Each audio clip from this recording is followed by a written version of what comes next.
Welcome to Producing Confidence, a Danos family of companies podcast. Whether it's breaking news from the field, insights on innovation, or behind-the-scenes stories, we're excited to keep you connected and informed. Tune in and join us as we continue producing confidence every step of the way.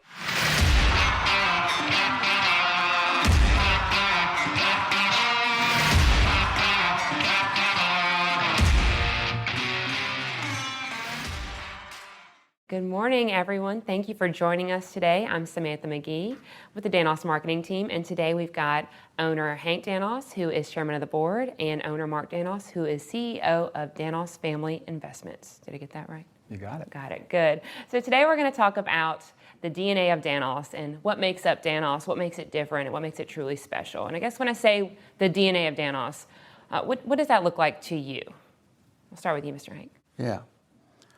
Well, obviously we're a little prejudiced. We think we're special, but when I think about DNA, I think about, from a human standpoint, it's a molecular, genetic, and it goes back generations, and we can trace who we are, or scientists can trace who we are by looking at our DNA.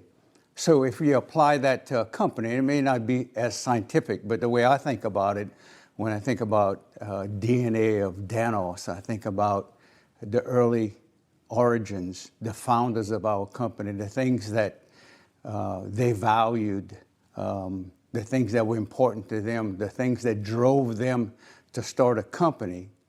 And when that is firmly entrenched in the founders, the beginners of the company, in our case, of the company, it tends to follow generations of leadership, ownership, management.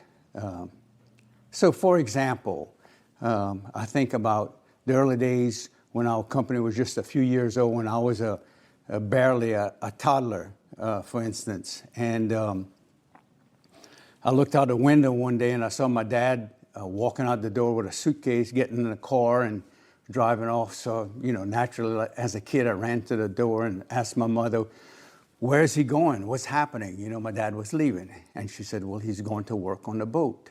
And I said, "Well, how long is he going to be gone?" She says, "He's going to be gone 7 days." Because he and his co-founder, my uncle, had a boat, and they worked 7 days on, 7 days off of the boat. So I got upset, and my dad's gone for 7 days, and my mother sat me down, and she says, "Okay, your dad is building a business, and part of building a business means we work hard. Sometimes we make sacrifices. Sometimes we have to leave home, and so on."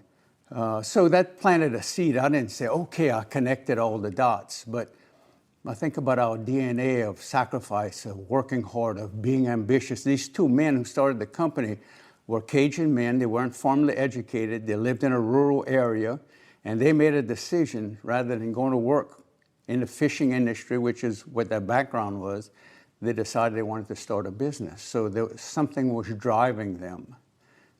So part of our DNA was that. And then I think forward, I don't know if it was a few months or a few years, probably not a few years, but a short time after that, my dad was home and he was leaving. And again, I asked my mother, I said, "Where's he going?" She said, "He's going to work." And I said, "Well, I thought my uncle was on the boat and he was off." And my mother again said, "It doesn't work that way. When you're building a business, he's got to call on customers, he's got to look for jobs, and he's got to do things." So, those seeds were planted early on, that the DNA of our company was sacrifice, hard work, being different in a sense, being gone sometimes.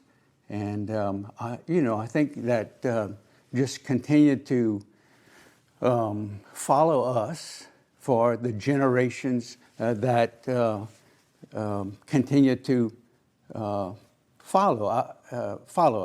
I think one more example that I'll talk about our DNA, I guess, if you will, is Danos was a boat company in the early days, and there were opportunities. Eventually, we became a labor supplier providing labor offshore. And I didn't witness this, but this was a story that my dad was happy to share with me. I either asked him, let's say I asked him, how did we ever go to work offshore and evolve into the labor business? And there was something interesting that he said. One day, he was calling on Gulf Oil, our primary customer, in cutoff at their work site, and he was walking back to his car, and all of a sudden the window opened and somebody yelled out of the window, Alan, who's my father's name, said, "Can I talk to you for a minute?" And the guy who called him was Vic Jones. I remember that name well. He was the manager, the boss, the guy who managed all of Gulf Oil's activity in Louisiana. It wasn't a substantial amount of activity. Anyway, my dad walked in, and Vic Jones says, "Alan, we have this offshore platform in South Marsh Island, and we're having trouble finding people who can help us produce the oil. And can you help us?" And my dad obviously said, "Well, yeah. Well, what do you need?" He says, "Well, there's a lot of mechanical stuff offshore. People, and they're having trouble fixing it. They have to live offshore, and they're having trouble adjusting to the lifestyle." And he named a few things.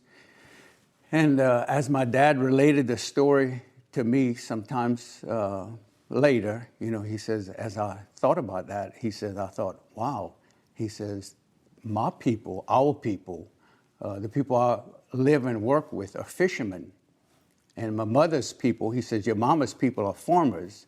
He says, these people, when something breaks, they have to fix it. He said, we don't call mechanics, we fix things. And he says, if they're out in the middle of the field or in a bay fishing, something like that, and the weather gets bad, we work in bad weather. We work in tough conditions. So essentially, he said, I started to recruit the guys that I worked with, the guys that I knew, the guys that would be problem solvers. And again, that was just an example of the DNA. What built Danos was sacrifice, service, problem-solving people. And I made the comment somewhere along the line, like only a kid would do. I said, boy, I was lucky that you were at that place at that time. And my dad says, well, maybe it was lucky.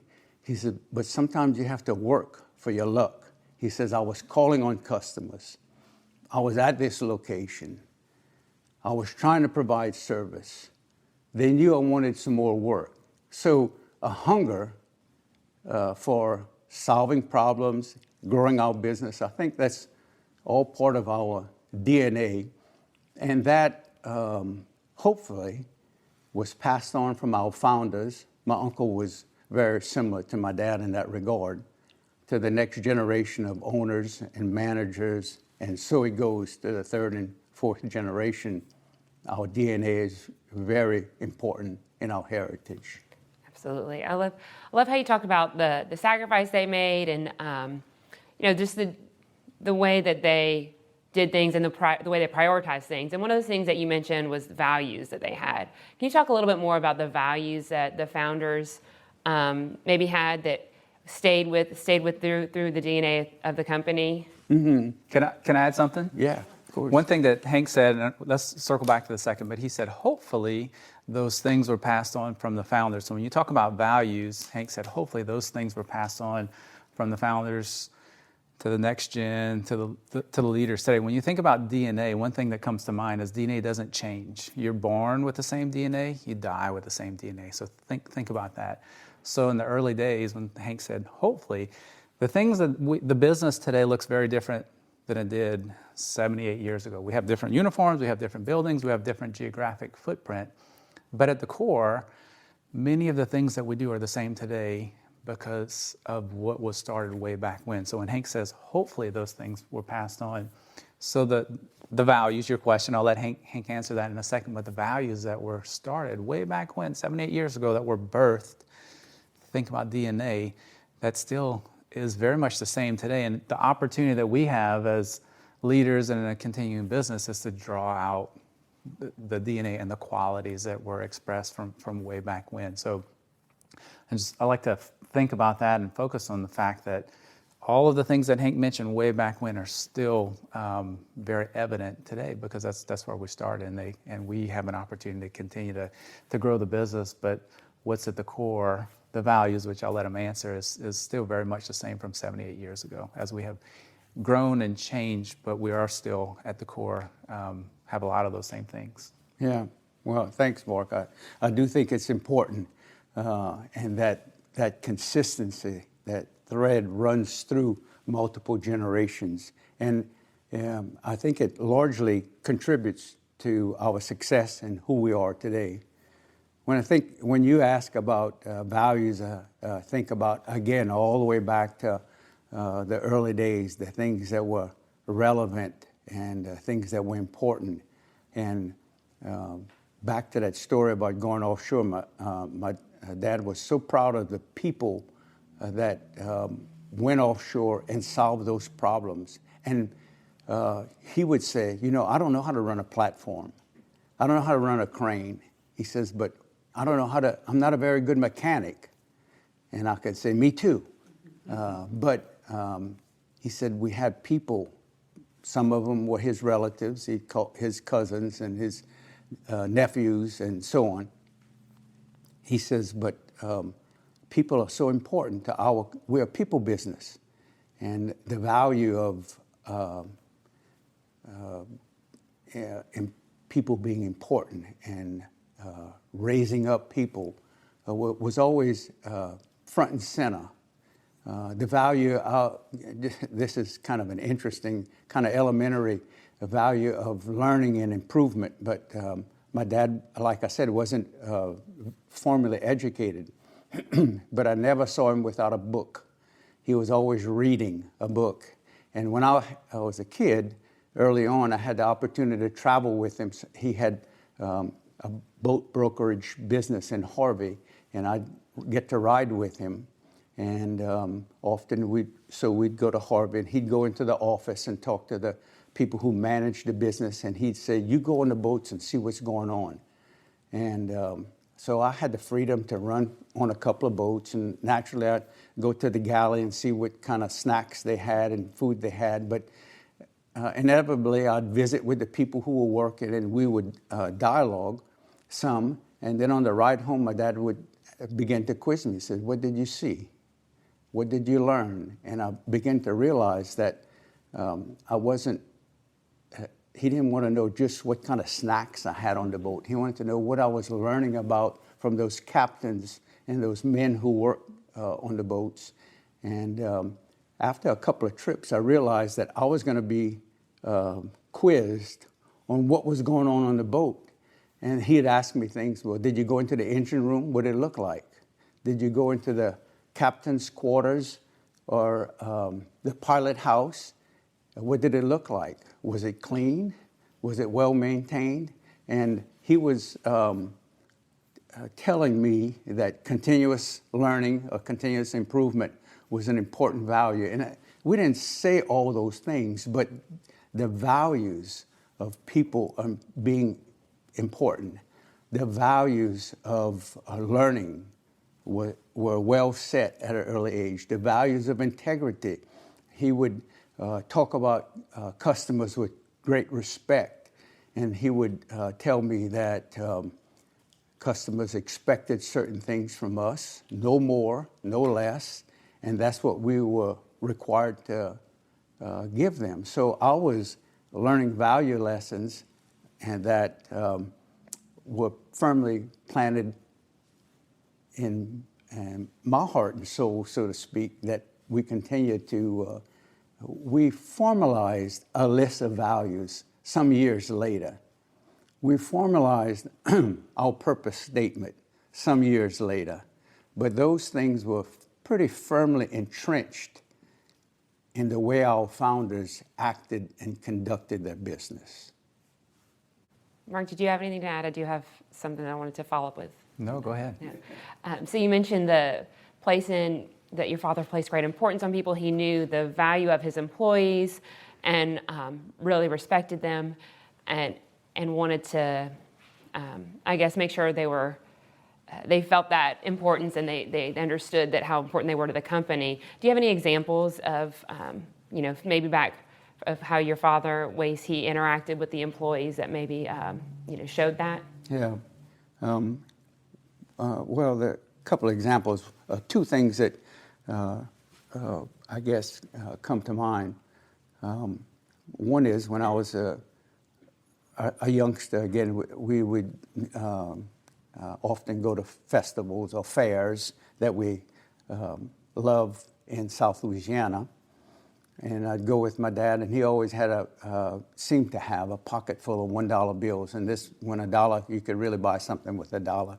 And we'd walk around the fair for a bit, and if he saw some children my age, my colleagues, particularly those who were relatives or whose parents worked for our company, he'd call them over and give them some money, $1 or $2, and I was kind of wondering when was I going to get my $1 or $2. And eventually, after we did that for a little bit, then he'd give me a couple of bucks and tell me to go have a good time. But I was witnessing his respect for people, even kids, and his generosity for kids and our relatives and the people that work. He always told me, this kid's dad works for our company. They're important. He didn't exactly use those words, but it was pretty clear they were important.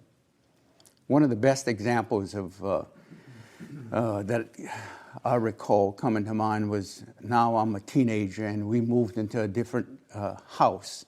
And for a number of years, we lived with my grandfather. We didn't have a house of our own. It was our grandfather's house. And then my mom and dad built a house. So we moved into this new house, which was modern and a nice home. And we were having dinner like we typically did, my brother and my mother and my father and myself. And the doorbell rang. And this unique story or uniqueness about this new house is we had 3 doors, and there were 3 doorbells, and each one had a different chime. So I knew exactly what door somebody was ringing the doorbell at dinner. And I looked out the window, and I could see the car, and I recognized the car, and I recognized the family, and I knew it was somebody that represented an employee of Danos, and the children, one of the children in the car, was a carload of children, and one of them was a classmate of mine, so I knew exactly who it was. So I said, I got it, and I'm a kind of a mischievous teenager at the time, young teenager, maybe 12, 13 years old, whatever. So I ran to the door and opened the door, and there's this lady there who I expected. Wasn't the first time she had come. She was kind of rough, but she was polite. She says, "Is your daddy home?" I said, "Yes, ma'am." So I ran back to the table where my parents were, which was just a few steps away. And I said, "It's Miss So-and-so. She wants to talk to Daddy." And my mother kind of took a sigh and exasperated sigh. She says, "Why do they always come at dinner time?" And my dad got up. And, I didn't realize at the moment, but I realized after the fact they came at dinner time because that's when my daddy would be home. Danos didn't have an office at that time. His office was in his car. It was a rolling office. The office went where he went. The administrative office was in somebody's garage apartment who did part-time bookkeeping. So they came at dinner time because that's when my dad was home. So my dad went to the door and talked to the lady, came back and sat down. He said, she needs $25. I'm not sure the number for food for the children. And he sat down, and then there was a little awkward silence. And I realized after the fact, my dad didn't. My mom was the bookkeeper. She was the money manager. He wasn't going to go write a check. He could have. He knew how to make out a check, but I don't know if this was orchestrated for my benefit, my brother's benefit, or not. In hindsight, sometimes I think about it, but he sat down. It was silence. He says, "Thelma," that's my mama's name. He just said, "Thelma." She took a deep breath. She backed up. She went to the wrote a check, came back, gave it to my dad. He signed the check, went to the door, gave it to the lady, came back, sat down, and there's more awkward silence, I'm thinking, And then my dad said something like, that guy, he named him, he says, he's been working for us for years. He's a good guy. He works 6-7 days a week. He knows how to run a platform. He's a good man. He's got a big family. It's hard for them to make ends meet. We're lucky he's part of our company. Silence for a moment. Then my mother said, Hank, tell me something about school today. It was over. Subject done. Point made. Employee valued. And my mom and dad had this partnership. I mean, she could be tough, but they worked together. They respected each other. They knew the value of employees. She made her point. He made his point. And I got to witness it, the value of employees, the respect for employees. And I think it was a great lesson for me. I'll tell you the rest of the story.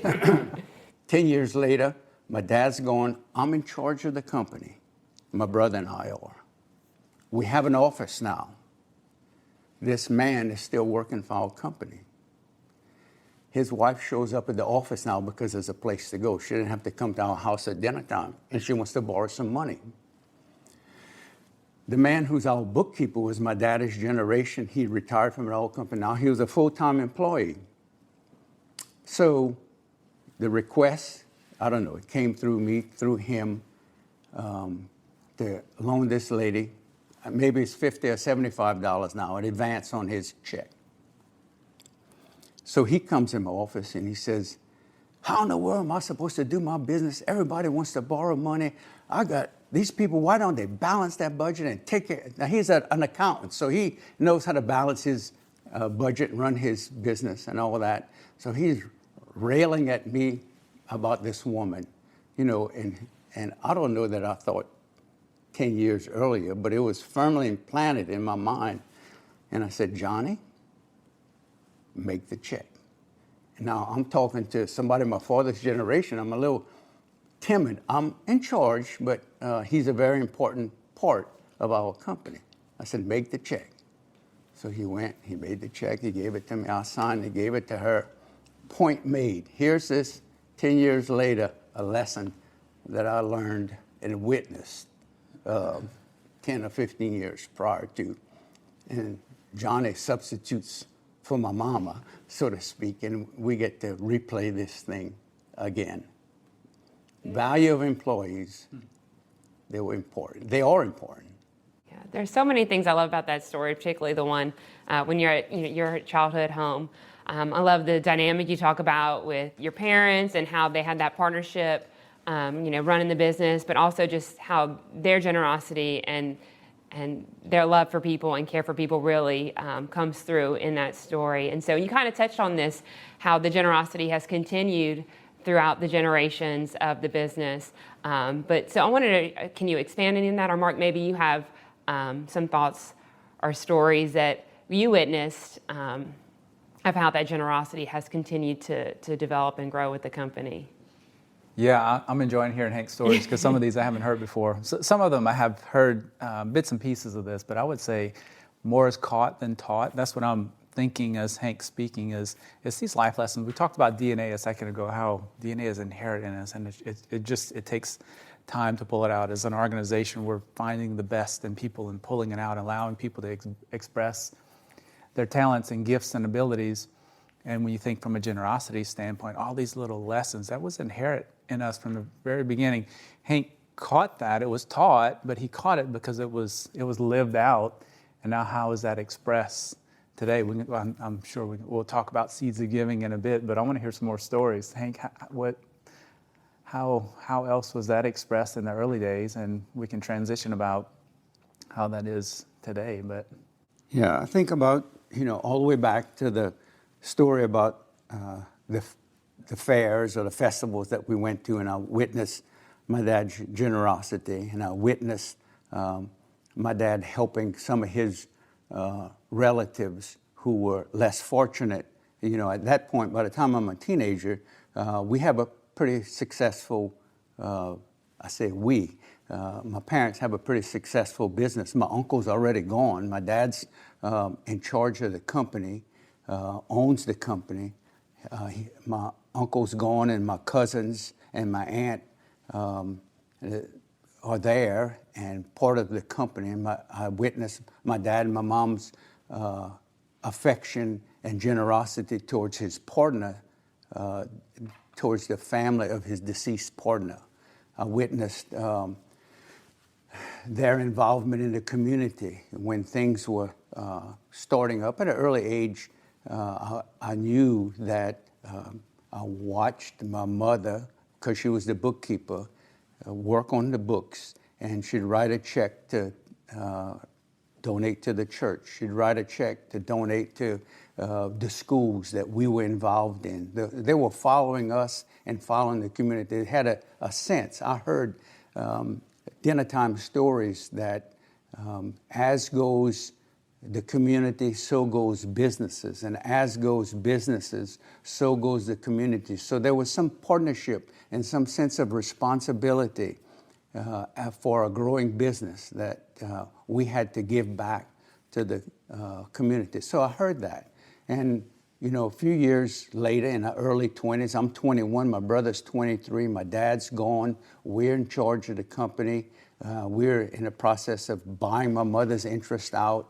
And so how are we going to continue that legacy? How's that DNA going to continue to live in us and growing through us, I should say, growing the business and yet understanding the importance of having a healthy community around us? It sounds a little selfish, but I think I don't mean it. I don't mean to sound selfish, but I think that the community had to be healthy for the business, and the business had to be healthy for the community and the industry. So my brother and I learned that we need to continue to be generous and supportive and involved in the community so that we could help raise up a healthy community, which would furnish employees, which would educate our employees' children, including our own children. So my brother and I began to work on that, and our business began to expand into other communities. We had branch offices in Intracoastal City and Galveston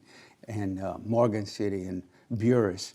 And so we realized that those communities had to be healthy too. So we thought about how we would continue to, it wasn't so sophisticated, but it was part of our DNA.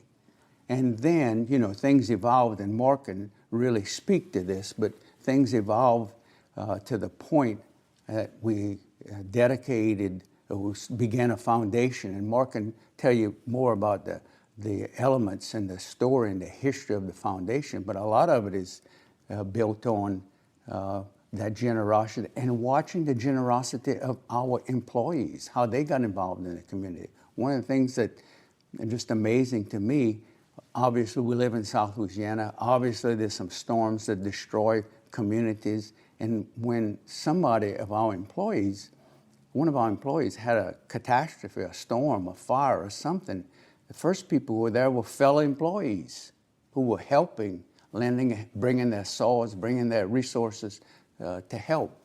So I think part of the DNA just went through the fabric of the organization, and we fed on each other. We saw our employees being generous. We became more generous. They saw us become generous. They became more generous. And so it goes, the foundation and the things that have grown about that value of being generous.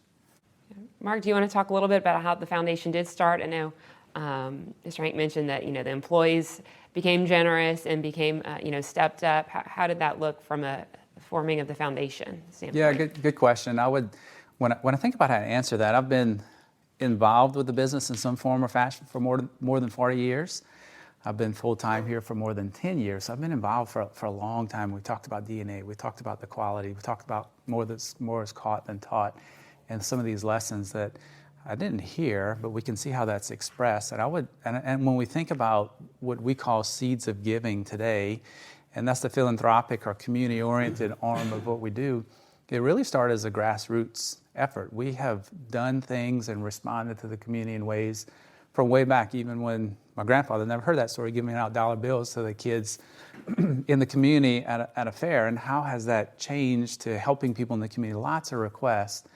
And I say grassroots because over time, we've always had lots of people in the community that needed support with a t-ball field to be redone, or jerseys, or a school, or things like this. And we've been very generous to respond. But for years, we were responding to needs and not very intentional. And you think about our DNA, and Hank said it as well, a lot of things that were at the core, we may capture it different. The way we state our values, the way we state our seeds of giving was an effort and really direction from somebody in the organization that said, hey, we can do better than just responding to needs. Let's figure out how to be real intentional. Lots of requests. We can't respond to everything. We have a limited number of resources, so where do we really want to invest? And you think about our purpose. Honor God, develop great people to solve big challenges for our customers and communities. How can we solve big challenges for our communities if we're just broad brush responding to everything? So one of our employees said, let's start what we call the foundation back then. Today we call it the seeds of giving, and we can talk about what seeds, and think about the term seeds, the seeds that were planted by Papa Allen and Thelma way back when, and how that's expressed today. But in the early days, we said our employees are doing great things in the community. We want to support our employees. And so there's a couple of different arms under Seeds of Giving, what we call Gives, Works, and Cares, and the latest is Roots. So Gives, to be clear, there are lots of organizations in the community that are doing wonderful things. We want to solve challenges in the community. So this is how we invest in the community, to organizations that are doing things that we can't do, but because we support them, we can enable them to have a bigger impact. So we're giving in the communities. Works is when our employees are, and many of you, maybe some of you listening to the podcast, are volunteering at organizations in your communities. We want to support those organizations through you. So as a company, we want to invest where our people are investing. So when our employees are giving of their time, we want to give of our financial resources. So we're sponsoring $10 an hour. So if you're volunteering at an organization and you're not reporting your hours, you're leaving money on the table that you could be giving to your organization. And then Cares, Hank mentioned that as well, they're often catastrophes or events that happen, unforeseen events that people don't have control over. Our employees have a need. A mother needs to feed, way back when, it was a mother that needed to feed her children. They came and said, can I borrow money? Well, today it may be a fire, it may be a death in the family, it may be a sickness. And through Danos Cares, we're responding to those needs. So when you think about Gives and Works, those are outward community. Cares is a response to our inward community. We realized that we were responding to our inside Danos community, we were missing an opportunity to invest in our community. And that's where Roots came in. You think about roots, think about a tree having a strong foundation. How can we invest in building a strong foundation within our organization? And that's where Roots came from, where we want to, what better way to invest in our community, our Danos community, than building strong families? So we're sponsoring camps. Financial peace is something that we're doing, helping people to learn how to manage their finances better, teaching them that. Summer trips, lots of different things, and it's still new. So we're trying to find ways that we can support people. So the generosity that started way back when, now we're trying to be real intentional, solving problems. But everything that we've done really started with the idea of an employee that said we can be better. And now we've formed these committees, and these committees are made up by Danos employees. And this isn't just Danos giving the money. These are employees that are donating money to Seeds of Giving, and then in turn we're able to steward it as a company and have a bigger impact, because as a community we can take the resources and we can invest them together as a community instead of one person or one organization, and we're taking the best ideas that come from inside the community. So it's been really neat to see the transition and the growth that's happened. Yeah. So there's been a lot of growth for both the business side of things, clearly, since the company started 7, 8 years ago, but also on the philanthropic generosity side of things, that has grown significantly as well. Have there been any challenges, or how does a company balance the the business profit side of things with also maintaining that spirit of generosity and that spirit of giving to both their employees and to the community? You want me to go first? You want to go? Well, I was going to It's a partnership. say things, the evolution. I was going to make a comment about the evolution and think about balancing those that question. And back to 78 years ago when we were a one boat, two-man operation, and things evolved to a point maybe 50 years later. We got a little more sophisticated, a little bigger, and then from the second generation to the third generation, and Eric and Paul and Mark came in from working and being educated, had been all over the world. Mark had been in 4 or 5 different countries working, and his brothers from the West Coast to Houston. And one of the early questions that we had to address is that they said, okay, we've coming home to South Louisiana. Why are we here? And they had already made the decision to come, but they wanted to address it formally. Why are we here? What's our purpose? What's our values? And not discounting the DNA that was running and continues to run through the company. It had to be personal for them. So they formalized the purpose and said, we're going to, besides formalizing a purpose statement, which Mark just stated, honor God, develop great people to solve challenges for our customers and our communities. They said, we're going to live that out. And they acknowledged, and we acknowledged, that sometimes living out your purpose causes conflict and presents challenges. And we knew that serving the community, serving customers, being profitable, being generous is all embedded in our purpose statement. But if we did it correctly, that we would be able to live out our purpose and prosper. We are a for-profit company. So we never shied away from the fact that we are a for-profit company. But how much we make, what we do with that profit, how we reinvest it in the company and in the community to build more opportunities is real important. And I believe that when you're generous in a broad spectrum and invest properly in the community, in people development, in people who are maybe needy that can't ever pay back, it pays great dividends, and the company flourishes because it attracts people who have a similar set of values, who don't mind working hard but are generous. And that translates to great customer satisfaction, which translates to repeat customers, which translates to opportunities for us to grow our company and become profitable and continue to be generous. So it's just really a part of the whole puzzle, the whole purpose. And I think, yes, there sometimes those things seem to have come into conflict, but when we can pull it off properly, everybody benefits: the customers, the community, the employees, the owners. So I think that's an important project that we have to always stay focused on. How do we live out our purpose, which includes being generous? Thank you. Mark, I know you had something you wanted to add to that. I think Hank captured it well, but what I would add to is a process what he said. Having a business, multi-generation family business that's approaching 80 years is not easy to do, and we have been, there's no guarantee of success that it'll make it to 80 or 81 or 82 years. We have a purpose that drives us, right?